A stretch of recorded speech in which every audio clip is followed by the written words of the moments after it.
আসসালামু আলাইকুম ওয়া রাহমাতুল্লাহি ওয়া বারাকাতুহু। ইতিমধ্যেই আমরা তাকামুল সার্টিফিকেট সম্পর্কে কিন্তু প্রত্যেকেই জানি।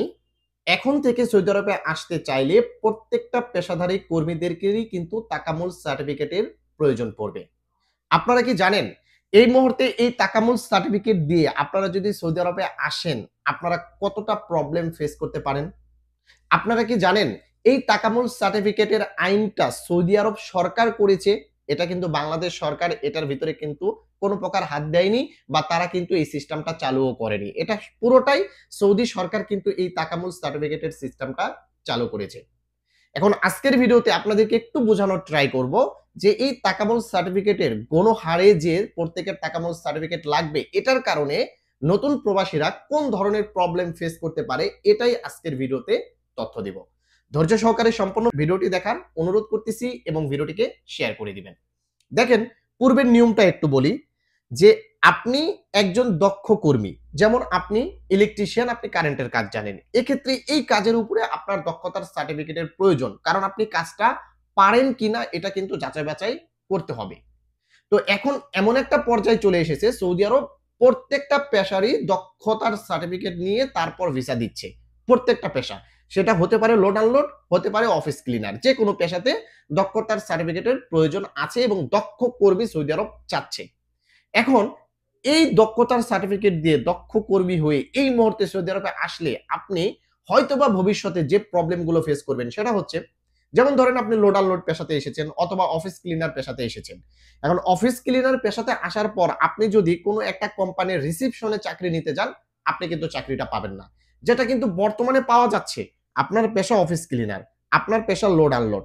আপনি চাইলে কিন্তু কোনো একটা কোম্পানির রিসিপশনে চাকরি করতে পারবেন। কোনো একটা মালিকের আন্ডারে রিসিপশনের কাজ পাবেন। কোনো একটা মালিকের আন্ডারে একটা দোকানের ক্যাশের দায়িত্বে আপনি বসতে পারবেন। একটু সেভ মতো থাকলে আপনি কাজ করতে পারবেন। আপনার পেশা পরিবর্তন ছাড়াও। কিন্তু যখন আপনি সার্টিফিকেট অর্জন করে দক্ষ হয়ে আসবেন তখন ওই কাজটা ছাড়া অন্য কাজ নিতে হয়তোবা ভবিষ্যতে আপনার প্রবলেম হলেও হতে পারে। কারণ যখন আপনি একটা কাজ নিতে যাবেন, যখন দেখবে আপনার পেশা লোড আনলোড, আপনি লোড আনলোডের উপরে আপনার দক্ষতার সার্টিফিকেট আছে, তখন আপনাকে চেষ্টা করবে সেই কোম্পানি বা সেই মালিক লোড আনলোডের কাজেই আপনাকে নেওয়ার। আপনাকে ভালো একটা পজিশনের ভালো একটা কাজ কিন্তু সহজে দিতে চাইবে না। এটা ভবিষ্যতে হতে পারে, আমি অনুমান করতেছি। এটা কিন্তু 100% সিওর না। জাস্ট আমার ব্যক্তিগত একটা মতামত আপনাদের সঙ্গে শেয়ার করতেছি। তাহলে আপনাদের উপায় কি? আপনাদের কি করণীয়? আপনাদের করণীয় হচ্ছে, এটা আমার সাজেশন। আপনাদের করণীয় হচ্ছে আপনারা বাংলাদেশ থেকেই ভালো একটা কাজের উপর দক্ষতা অর্জন করে সেই কাজের উপর সার্টিফিকেট অর্জন করুন। আপনি ইলেকট্রিশিয়ান হলে আপনি ইলেকট্রিশিয়ানের উপরেই আপনি একটা সার্টিফিকেট অর্জন করুন, দক্ষতা অর্জন করুন। আপনি ড্রাইভিং জানলে ড্রাইভিং এর উপরে দক্ষতা অর্জন করে ড্রাইভিং এর উপরে দক্ষতার সার্টিফিকেট অর্জন করুন। সেই ড্রাইভিং পেশাতে আসার ট্রাই করুন। আপনি যদি প্লাম্বার হয়ে থাকেন প্লাম্বারের উপরে আসার ট্রাই করুন। আপনি প্লাম্বার কিন্তু আপনি লোড আনলোড পেশাতে আসতেছেন।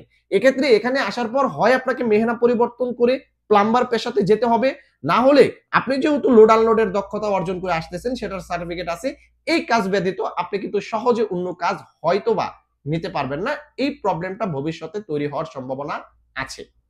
এই তাকামুল সার্টিফিকেটের প্রবলেমটা বাংলাদেশ সরকার সৃষ্টি করেছে না।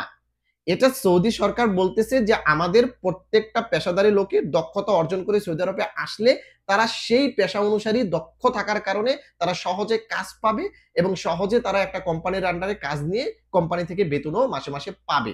তারা কিন্তু এটাই মনে করতেছে। তারা মনে করতেছে বর্তমানে বেকারত্বের যে প্রবলেমটা সৌদি আরবে হয়তোবা এটা হচ্ছে অদক্ষতার কারণে। তারা কাজ শিখে আসতেছে না, সেটার কারণে তারা বেকার বেশি প্রবাসী। যার কারণেই কিন্তু তারা প্রত্যেকটা পেশারই দক্ষতার সার্টিফিকেট দিয়ে আসতে হবে, এটার কিন্তু আইনটা পাস করেছে। আশা করি বন্ধুরা বুঝতে পেরেছেন।